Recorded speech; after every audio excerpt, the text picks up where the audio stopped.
Today's show is sponsored by the ABV Barrel Shop. The ABV Barrel Shop is located in the St. Louis metro community of Arnold, Missouri. The ABV Barrel Shop is focused on one thing, single barrels. Best of all, you can try before you buy. Head over to abvbarrelshop.com to sign up for their email and text distribution so you know what they have in stock, what classes are coming up, and who from the industry may be coming in to visit. The ABV Barrel Shop. It's where single barrels live. We are also sponsored by the Bar to Go. The Bar to Go offers traveling minibars that are no bigger than a small purse or toiletry bag. Best of all, they are fully customizable so you can create the perfect piece that is unique for you. If you own your own business, what a fun and unique way to promote what you do. Check them out online at thebartogo.com. That is the number 2 in the Bar to Go. If you have wholesale questions, call my friend Isabel Clark at 504-481-1297. Finally, we are sponsored by the Neely Family Distillery. NFD is a family-owned business that keeps ringing up awards in the spirits world. Head to Sparta, Kentucky to experience the family history, award-winning spirits, and meet the Neely family. Check them out online at neelyfamilydistillery.com. Now, on to the show. Let's drink!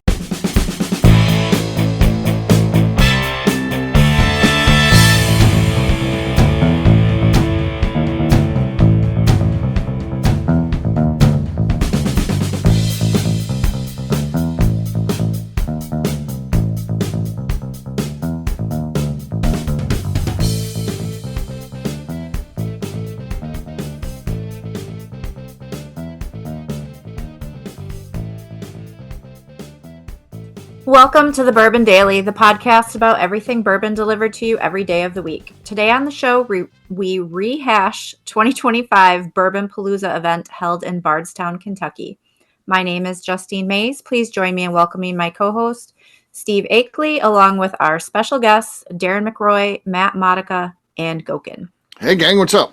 Hello. Hey. Hello. Hello. So yeah, we're going to be talking today about Bourbon Palooza, recapping it. We've got 3 people that were down there, 2 that weren't, but they might have questions, so it's kind of a good mixture for a cast here today, and we'll talk about what we did, what we liked, all that kind of stuff. We'll get to that after the break, though. For right now, Darren said there's something he wanted to talk about. What is that, sir? So, and this might be an awful small talk. Let's just start off with that. But Okay, if good. you have a container of food, let's just for the example, because this is what happened to me. Like a container of muscatoli noodles or Sure. any type of noodles. And you're going to cook noodles for dinner. I, as everyone knows, lives alone. And so I always just cook Court-ordered, by the the way. whole box. I don't save it. But I went to my parents' house the other day and was just Okay. looking through their cabinet, and they have like 7 half-open boxes of spaghetti. Uh-huh. Are you a person that will just cook everything of a meal and then just eat it later? Or do you try and save it and then forget that you have it and keep opening things? Well, first of all, Okay. I mean, you're a guy. Yes, you live alone, but you're a guy, so you're going to eat more than a girl. But like, of everything that you cook, like, do you eat all of it, or do you end up throwing it away? I eat leftovers all the time.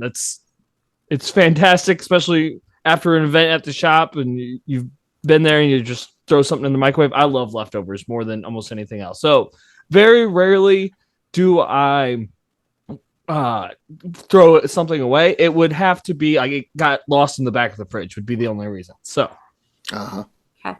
Okay. Yeah. I'll say this. I would use partial. Now, again, I don't think this matters here, Darren, because you're ultimately eating all of it. It's not like you're making all of it. You're being like, oh, only going to eat 1/4 of this and throw it away. So I don't think it matters, but I would always try to determine what I thought would be equivalent of a portion size, cook that amount, and that's how I did. And then you've got the box with the stuff still in it. I would use it next time. You're talking like your parents had this and you were surprised by it. I mean, that's how we have it, and we just go to it next time. Then we get it's not like it's just lost in the kitchen or something. It's just waiting until the next time we have pasta. It's not wasted. You can Right. cook it. Yeah, I'm the same way. We usually if I make pasta, it's either I buy the smaller boxes and I cook a whole box, or if I have the large box, I cook half. Yeah. But I don't have 7 boxes of pasta open. yeah, well, that might just be because there's but- Yeah. I might have Like a 2 spaghetti and boxes a of noodle. pasta. Yeah, but a spaghetti and then an elbow macaroni.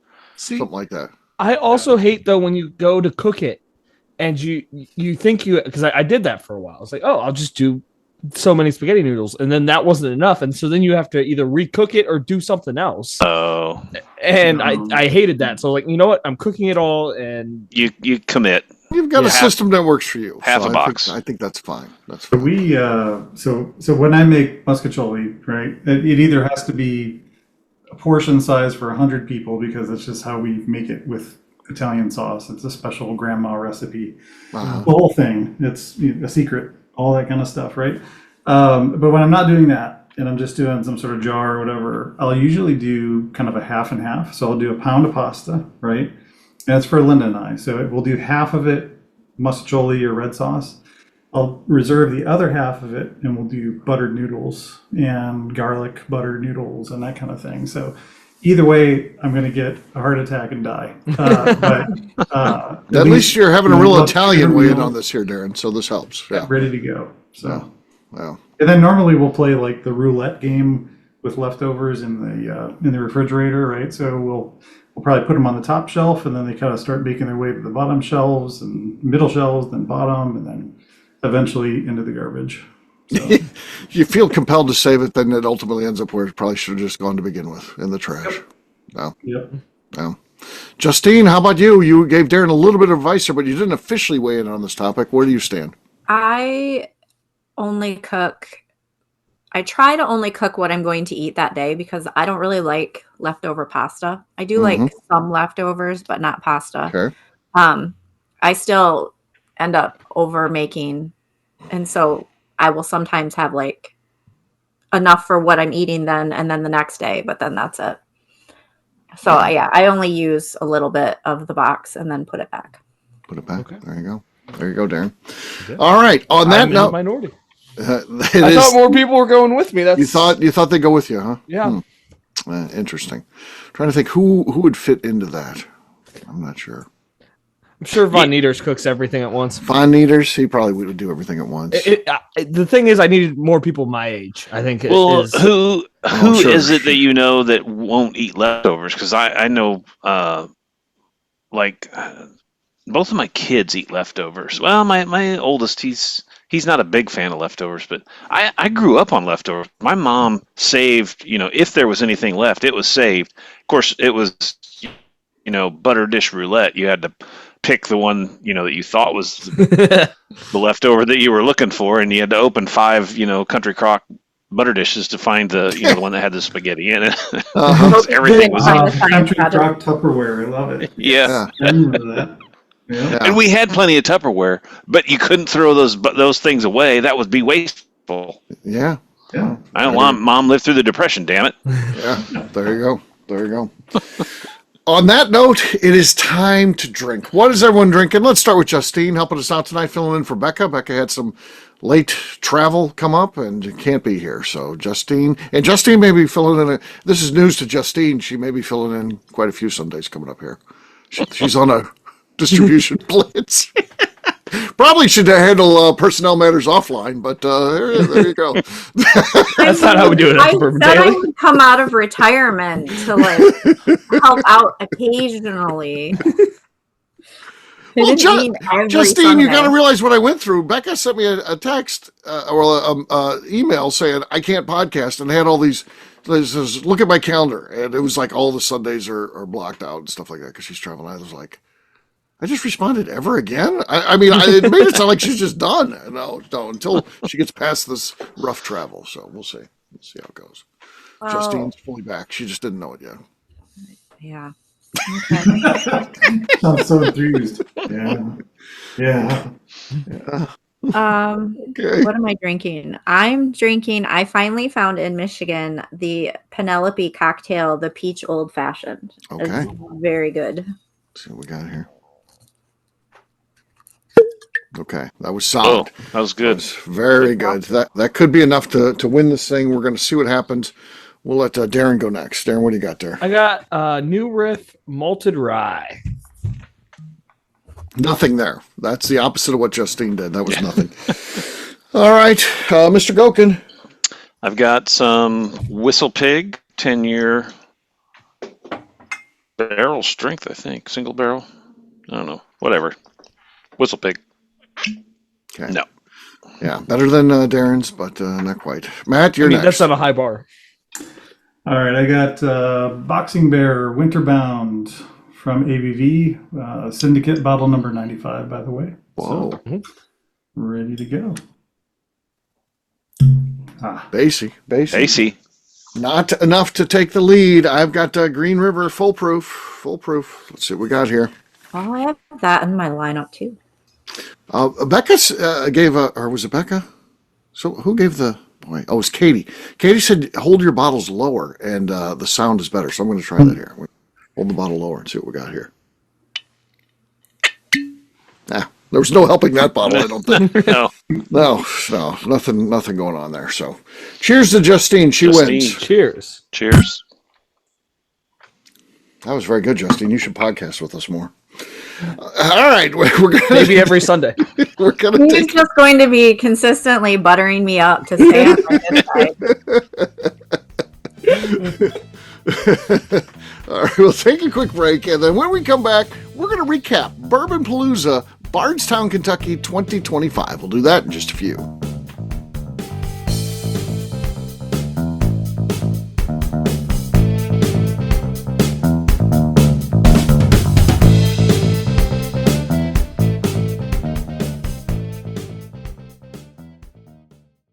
Okay, let's talk about the people that make these shows happen. First up is the Stave and Thief Society. Via their in-person class at Moonshine University in Louisville, Kentucky, the Stave and Thief Society is the place where you, a bourbon enthusiast, can expand your knowledge and emerge an executive bourbon steward. In 2017, I completed my executive bourbon steward certification. It's the most comprehensive bourbon certification available and connects you with an expansive network of bourbon enthusiasts and professionals.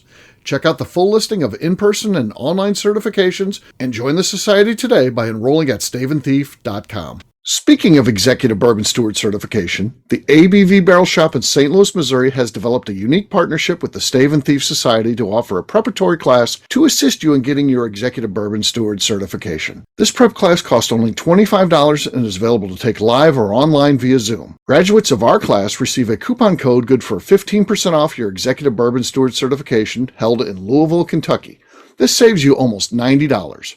Additionally, you can collaborate with fellow attendees to split travel costs when you go to Louisville. If you're interested in signing up for the class, simply head over to abvbarrelshop.com and check out the classes and events page. Last but not least, we are sponsored by Neely Family Distillery. Royce Neely is the 11th generation distiller in one of America's oldest distilling families.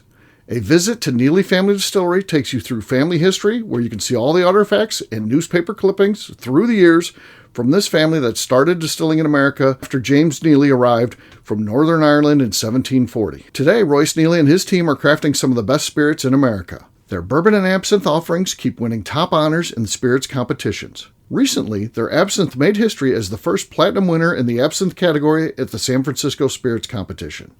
Neely Family Distillery is definitely a bucket list destination if you are a bourbon fan.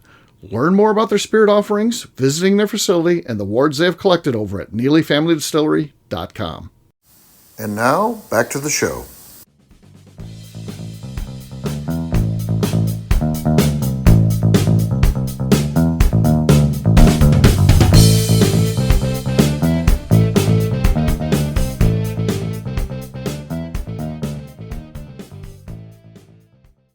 This is Willie C. Moore, and I'm here with MB Rowan, and you're listening to the Bourbon Kit Daily.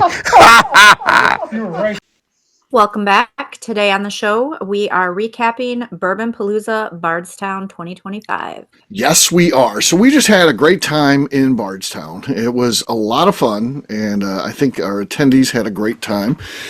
Our presenters were awesome. They just did an amazing job pretty much across the board. I heard none of the sessions I heard anything bad about, so that's pretty cool. And I think it's just a thing that works. So, I mean, just for those of you that don't know, it's like Friday night's a bottle share. Saturday is 10 a.m. sessions and 2 p.m. sessions. There's 4 different ones. You get to choose which ones you go to via draft. And then on Sunday, some of us have breakfast together, do some things, and then head out of town. And a lot of it's just about seeing friends. I mean, we've built a community and not everybody lives by one another. And a big part of it is just getting together with people that are your friends that you don't get to see that often. These are all folks that started out as bourbon friends, quote unquote, and now I think we can just drop the bourbon from there and just say they're friends. I mean, if you decided not to drink bourbon ever again, these are still people that you would look up if you're in the area, say, hey, I'm in town, let's hang out, let's go out to dinner, something like that. So I think it's really a cool thing that's happened, and that's a big part of Bourbon Palooza too. So let's not forget that as we talk about that. Just Justine and Goeken were both at that event, and just want to get your guys' takes on that, and tell us a little bit about your events and what you did and that type of thing. Yeah, I thought it was fantastic. I wasn't exactly sure what to expect. I mean, I knew what the bottle share was going to be like, but the two events that I was lucky enough to go to, there were the two that I had picked out of the list that I really wanted to hoping to get, and I got them both, which was really cool. So I probably won't get either next year. Yeah.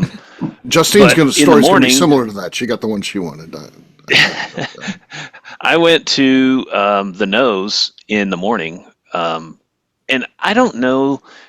I mean, everybody in bourbon is friendly, but I don't know that like anybody has been as friendly as they were to open the man cave, up to us, which is basically like a big 2-stall garage that's completely done. It would rival anyone's basement, man cave, house, whatever.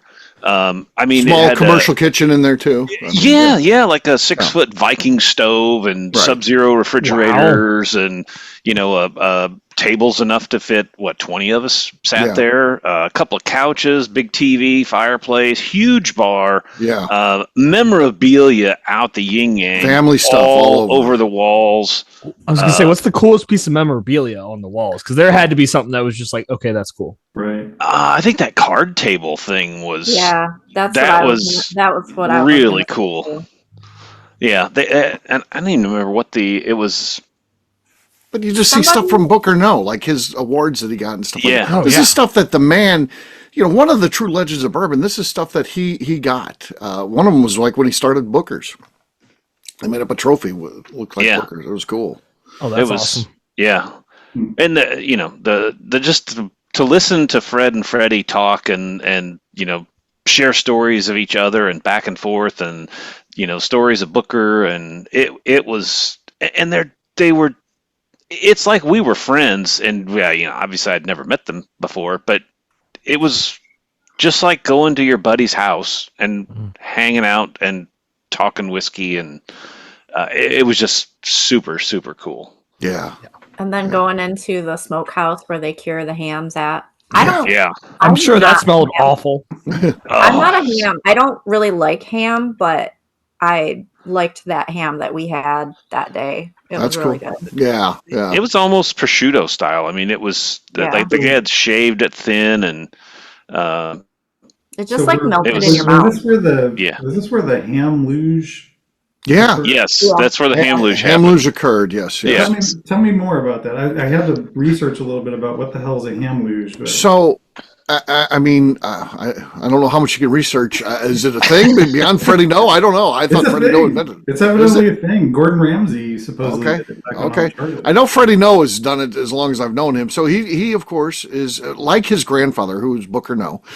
He picked up where Booker left off and loves to make country hams. And he, depending on the event, it's not like he does it everywhere. Not like you rip out a piece of ham if you're at the local Kroger and be like, "Hey, let somebody pour some whiskey in my mouth through this." So, but when it's right, he'll do it. And and of course, this event was about country hams and whiskey pairing. So he brought out, and it's just like a wedge. It's not like it's across the whole hammer. There's a little wedge that's created for that, and you pour whiskey across there, and you're down on one knee, kind of one knee out, one foot out, and then you take that shot off there, and they say it adds kind of a salty, smoky taste to the whiskey. Now, Royce had been challenged to do that at an event that they both spoke at, which happened to be at the Nose House as well. He declined. He got stage fright. There's all these people from the bourbon industry. I get it. I mean, he said he was worried about drinking his right, but he only was going to have one. I mean, it's not like it's going to be a huge thing. So he backed out of it, but then, he's been kind of bitching about that ever since, being like, I should have done that. I should have done that. And then Freddie pulls that out. It's like, hey, Royce, you skipped the other time. You want to do this here? So, and then Freddie did one. He let Royce do the pouring on the first one, and then Royce finally got to do one. So, yeah, nice. It was cool. It was really cool. What other meats would make it good? No. That's a small talk. We'll save that for another day. So, yeah, it was. That was special to see that interaction too with Royce and then Becca too. Becca had a big moment because she was able to pull out a bottle of her first blend that she did, and Fred No got to drink it. And I said, when you start this business and you get in it, you can't dream enough to think that you can't dream big enough to think that one day I'm going to be sitting in Fred No's house and I'm going to be pouring a blend that I created for him to drink. That's too big of a dream to have. It's just crazy to think about that. One of the all-time greats from the world of bourbon is drinking your whiskey. And we had a little bit of man crushing going on between Fred No and Royce's father, which is very cool. Roy Neely. They exchanged numbers, and I think Fred's getting ready to come up like next weekend to hang out at their house and shoot pool and stuff like that. Hanging out at Roy's house, not at Royce's. He was going to hang out with Roy. They're like buddies now, so that's crazy. So that's pretty wild. Just goes to show you, no matter what you do for a living, right? You could be the best on the top of your game, and having somebody that's just down to earth like that, that's willing to chat, be friends, get to know each other, right? That's a cool thing. And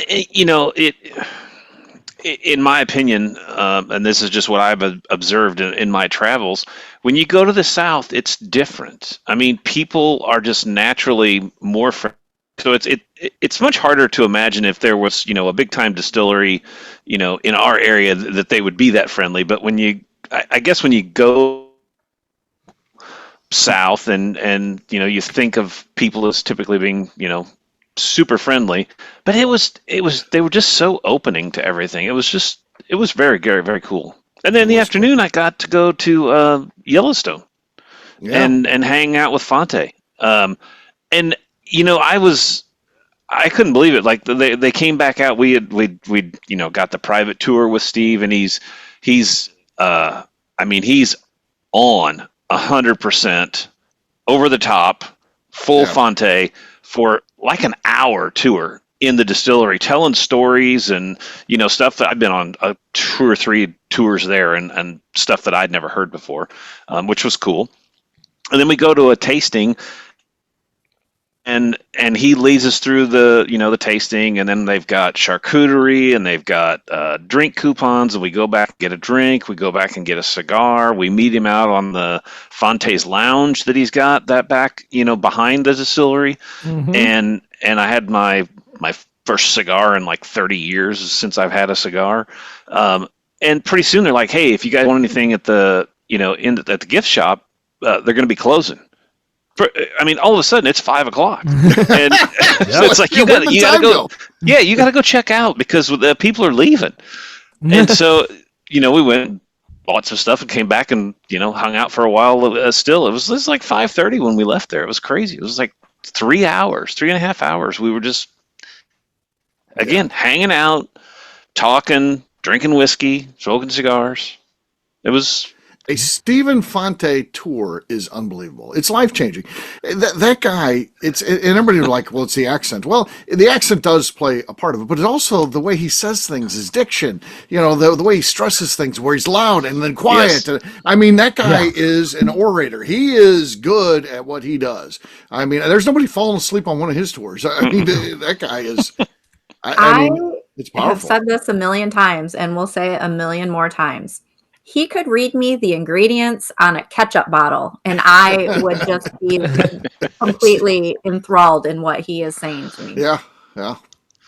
I agree. Yeah. So Justine, all of us by chance did the same thing, the beam thing in the morning. So this is just random that the three of us are together and we did all the exact same event. I got in lucky late. Not Jeff. I always say Jeff Bagwell, the baseball player. The baseball player, Jeff Bagwell, was here. Adam Bagwell had to cancel out at the end. He had the beam thing, so I was like, well, I get to go to that now. So I didn't want to leave 2 tickets not taken. So so I got to go to that one, which was nice, and hang out with them. And then in the afternoon, I'll talk about that later. But Justine, what did you do in the afternoon? So in the afternoon, we went to Potter Jane and got to see the new distillery. And Jane was out of town, but Denny Potter walked us around the new distillery, showed us everything. We had a welcome cocktail and kind of appetizers, and we got to taste some of their new distillate. And then we tasted some of their contract work products that they have done for other people. Cool. So, yeah, really cool. He's just like a normal guy, right? I mean, there's no pretentiousness about him. No, he's great and just very friendly. Answered every question that everybody had. It was great. What can you tell us about the distillery? Because again, this is primarily, a production distillery. Is it going to be set up for tours? And is there like a tasting bar? I know that they're not open, so there's probably not gift shop merchandise, but is there a gift shop area, that type of thing?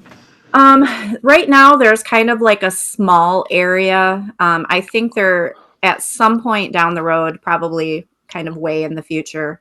They're going to have like a welcome center in like a separate building where people can meet for the tours and like get swag and stuff like that. But right now, they just have like a small area, like a small meeting area that has like a wet bar. It wasn't completely finished. I'm not sure like what all will fit in there. But they are going to do kind of small tours to start off with. They're still working on all of their swag stuff. But the distillery, everything's really nice. The bathrooms in this place are next level. Really? Like, the ones downstairs for like the customers to use and everything, they're great and similar to the ones upstairs. But so when you walk into like their break room area, it's like a dark green cabinets and it has like plaid wallpaper. And then they have lockers for all of the people that work there. And then there is the men's bathroom is like all dark blue tile with like gold faucets and gold rimmed mirrors. And there's like a shower at the end with like gold faucets. And then the women's bathroom is the same thing except pink.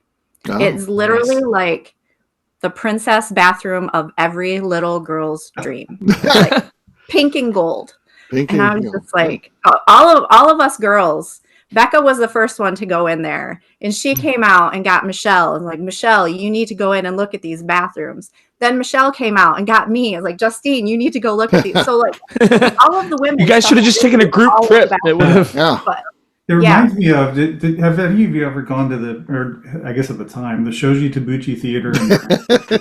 So no, I always heard they had the bathrooms that were over the top. And they were insane. They were insane. So it was, for those of you who don't know, Shoji Tabuchi was a violinist and, excellent. He was on like Carson and stuff like that. Yeah, and evidently, I guess there's some stuff that happened later in life, unfortunately. But I don't know about that. His theater in Branson was incredible, and he had huge bathrooms. In the men's room, there was literally a billiard table, along with a bar and all this kind of stuff, and it was just crazy. And the women's, it sounds very similar, Justine, kind of the style and what you're talking about. Of just like it was just.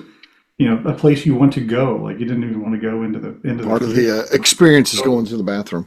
Did you need a ticket to get in the theater to get to the bathroom? I mean, I could just go and hang out in the bathroom. It sounds like you guys go to the show. I'm going to go play some pool, drink some beers. Jim's going to go drop a deuce, play some pool. have some fun. That sounds Yeah. awesome. But Good yeah, times. I mean, everything, it's a brand new distillery. So like everything is great, like top of the line, you know. What's the scale? Big. It's Like how big is the place? Because I mean, weren't you at the groundbreaking, Steve, like a year ago? Oh yeah.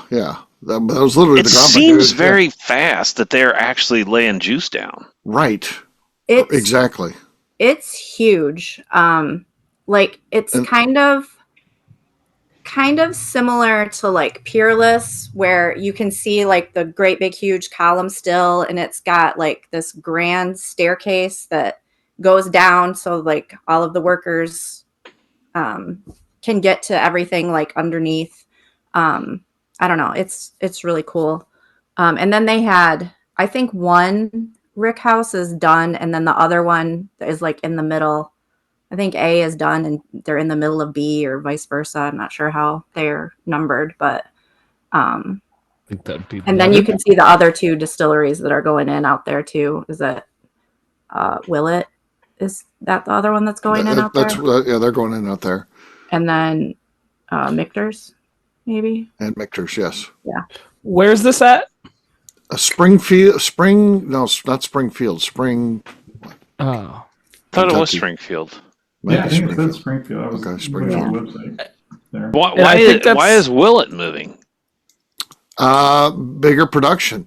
Now I don't. They Okay. may keep their current spot too, and then maybe that's just a production facility. Visitors' places in Bardstown, and I don't. It could be the same thing with Michter's too. Though Michter's doesn't. They've got the downtown distillery, but that's a little different. That's not even how they make their whiskey. Really, that's pot still. That's It's experimental not. stuff. Yeah. It's So like just a show piece. So they may do a full on production / visitor distillery for Michter's. I don't know about Willet. Maybe Willet will too, especially with the other two being right there, because they almost got a little mini bourbon trail right there. If the three of them have open, And is Michter's going to keep Shively open? yes. Oh yeah. Yeah. Okay, so they just need another full-time Yeah. distillery. Got Yeah. it. he did say that all three of the distilleries, all of their properties, like butt up like against each Yeah. other. That's crazy. Oh, nice. Yeah. You could probably do some like cool trails, and people could walk in between. They them could do and- events as long as they get along, which I think they do. I mean, you could do some great events with multiple distilleries and stuff like That'd that. be so cool. Yeah. Have like a mini bourbon festival and Right. have you walk from place to place. Yeah, and dinners and they need to buy that fourth property on the quadrant there, and then create that for like a combined area where it's got event center and maybe even some place to sleep. Yeah. That would be a good idea too. And Denny had his dog there too, so that made it even more special. Oh yeah, that is good. Yuri was there. So, Justine, you might not remember this information, but what type of mash bill? Because you said you tried new make. What was it? Was it a bourbon, rye? Well, do you I think remember it was anything? a bourbon, Okay. Bourbon. if I That makes remember sense. correctly. There you go.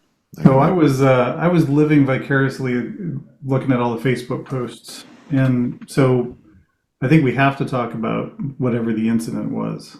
Oh, Right. So whatever you can share. I'm just curious what led up to it. What was so yeah, I mean, how did this occur? it's a Like, whole what- story. Yeah, so this is early in the morning. I would say late at night, because if when you're out drinking, it feels like this is really late at night. But actually, we know by clock it's actually early in the morning. It's like 2 a.m. And I'm sitting there. We've all been drinking all day because you got the event starting at 10. And you're drinking from that point forward. Some people probably start before that even. I don't know. But so you're drinking all day, and then of course you have the bottle share. When the bottle share started at what were we starting? 7 o'clock. So you're 7:30. Yeah. well, you're talking 7 hours into a bottle share after drinking all day. One of the guys, Wayne, had way too much to drink, and he wanted to kind of sit with everybody, but he would set his chair down, and then he would have to take about a 10-foot lead in to back into it. He'd back in and go lower and lower, and then finally land on the chair. I don't know why he was doing that. He was just having a hard time. He had a lot to drink. So Van Sluis is he's lit. And he decides, after setting his chair down and then backing into it from 10 feet away, he decides it's a good time to figure out exactly the science of a 3-chamber still with Royce Neely there. And Royce Neely, of course, loves talking that shit. He's getting all this down to the nitty gritty and the science and the oils. He kept talking about the oils. And there's so many more oils in there. I couldn't take it. I couldn't hear the word oil. I couldn't hear the Kentucky version of saying oils. I couldn't hear oils again anymore. It broke me. It was like when some sort of, when they play music or something and it just finally breaks you and you just can't take it. I couldn't take it anymore because I knew that as I'm looking at at Wayne, as I look at Wayne, the lights are on, but no one's home. He's not absorbing anything. He's not going to wake up the next morning and know how to run a 3-chamber still. He's going to have no idea. His question, if he had breakfast with Royce the next day, would be, "Hey, how does that 3-chamber still work?" 100%. He had no idea what the hell was going on. So I'm like, I got to listen to all this shit, and all the science and all this. And I had enough. Alice was there, which is Bruce's wife. She stayed up after he went to bed. He had been in bed a couple hours, and then it's just like a small group was there. I was like, let's stop this. Let's go fuck with Bruce. And Alice says, I've got the key. So I was like, let's do this. And Royce says, well, hold on. Whenever the Romans would invade something, one of the guys would have a drum and be banging. And they wanted him to know. They wanted to be like, your world's about to be fucked. So he's like, there's a metal trash can over there. Let me get the metal trash can. So he gets a metal trash can. He runs to the other side of the courtyard to grabs this metal trash can. Old school, like Oscar the Grouch. Like this is just us, or just those folks from the Bourbon Palooza at the right? It's just us. Okay. It's a crime. It's a crime of us. Now again, most already had gone to bed, including Royce's parents who were next door. Roy Neely woke up, and of course he's usually armed and dangerous, but he was like, it's Akeley and Royce drunk again. He knew when he heard the Roman drum, he knew. So Alice, at this point we're all silent. Alice pops open the door, and I go running in there, and here comes the Roman drum beat. Boom, boom. And you hear Bruce start screaming, oh! Of course. I mean, he'd been dead asleep for a couple hours. He didn't know what the fuck's going on. I'm trying to find a light. I wanted to turn on a light to get this on film. I couldn't find a light. They had a different setup than I did. I had the suite. I didn't know. I couldn't figure out where the lights were. So I thought, well, fuck it. I'm just going to pull his sheets back. And he starts screaming, I'm naked. Don't stop. I'm naked. At that point, we didn't want to see anything. Because as I'm pulling it down, I could see there's no shirt on. And I was like, oh, God. We all ran out of there. Becca's laughing. We yell out. He ditches his drum, the Roman drum, right outside the door. We all take off running. And, I mean, we laughed about that shit. We laughed that rest of that night. And in the morning, I was laughing when I went to bed. I couldn't stop. I'm still laughing about it today. We're grown-ass people. And again, Bruce is probably one of the nicest people in the group. It wasn't like we did it to shot where everybody would be like, oh, fuck, that fucker deserved it. Bruce, he doesn't deserve that. But it's so funny. So, yeah. I can't believe that nobody recorded it. Let's go. What's that, Justine? I can't believe that nobody recorded it. Well, I did, but it was dark. My camera was on in my hand, but you can't see much. You can hear some of it. I'm going to release it eventually. I don't know if we want to see anything. Yeah. So Royce Neely, as he's leaving the same time as Bruce, and the next day. So we fast forward to the next day. We're done, laugh, we go all to bed and whatever, and it's all over. And he sees Bruce on the parking lot, and Royce says, Bruce, how do you think those guys got in your room last night? He's like, I don't know. They must have kicked in the door. I'm not sure. Great. Gosh. So great. Yeah. So we just had fun with it. It was ridiculous. It was childlike. I mean, this is shit you do when you're in college, baby. I was going to say. Yeah. Oh, but, also looking on the Facebook page, right? I mean, I think you guys... you could tell everybody was having a good time, and it didn't look like anybody was left out. And I think, again, that's why I like hanging out with you guys, and why Linda and I keep coming to the shop and everything, because it's just, it is a community, like you said, when we first started, and it's cool just to see everybody sitting around, doing bottle shares, hanging out, just chilling out. So yeah. Absolutely. It's all about that. It's people from all walks of life, which is so cool. And in all ages too. I mean, we have young people all the way up to, people my age and older. It's just a fun group to hang out with. And yeah, everybody enjoys seeing one another, and it's really a fun thing. So definitely be a part of it. We're going to do one in the spring next year in Kentucky. I'm looking at maybe trying to do it if I can get it together in Lexington next year. That's not guaranteed, but we're going to see what we can do. And then go back to Bardstown the year. I really love the Bardstown Motor Lodge. It's perfect. It's 36 rooms. It's there's a courtyard where you can drink. You're not bothering anybody. It's kind of the perfect situation. There's perfect Roman drums laying around. They got Roman drums laying around ready to go. They knew. So, and then of course we do it in the fall in St. Louis. Three fire pits, a fireplace at one end. So I'm taking a note right now. If I come next year, I need to pack pajamas. So.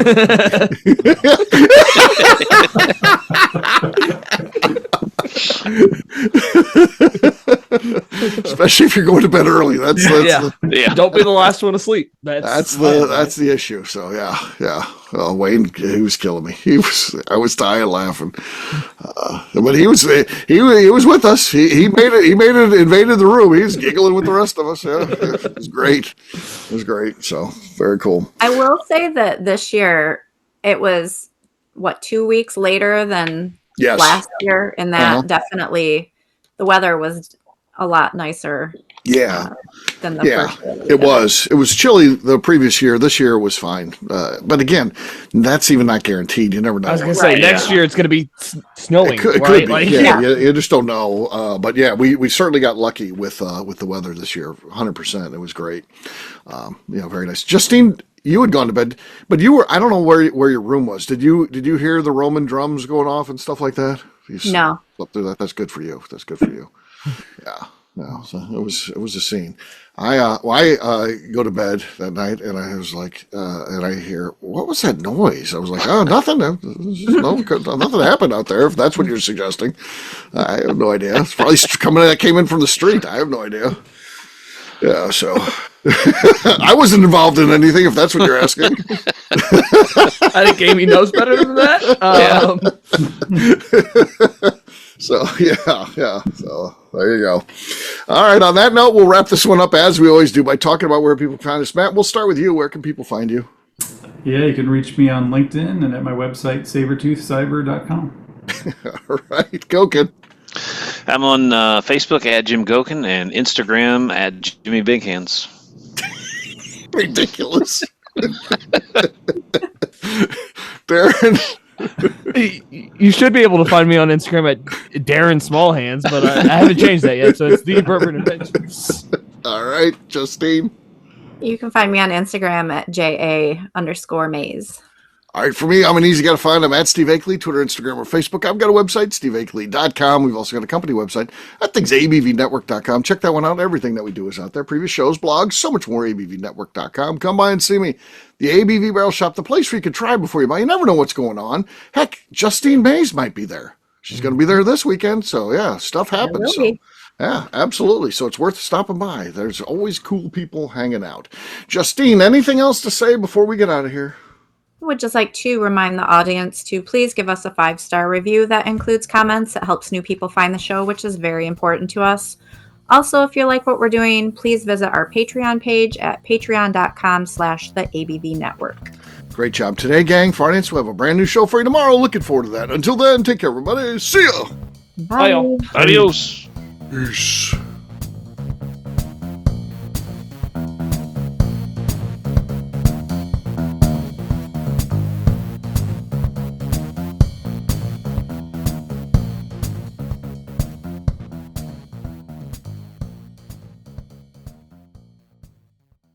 Before we let you go, let's talk about one last thing. The ABV Barrel Shop in the St. Louis community of Arnold, Missouri. The ABV Barrel Shop is focused on a couple of things. First of all, single barrels.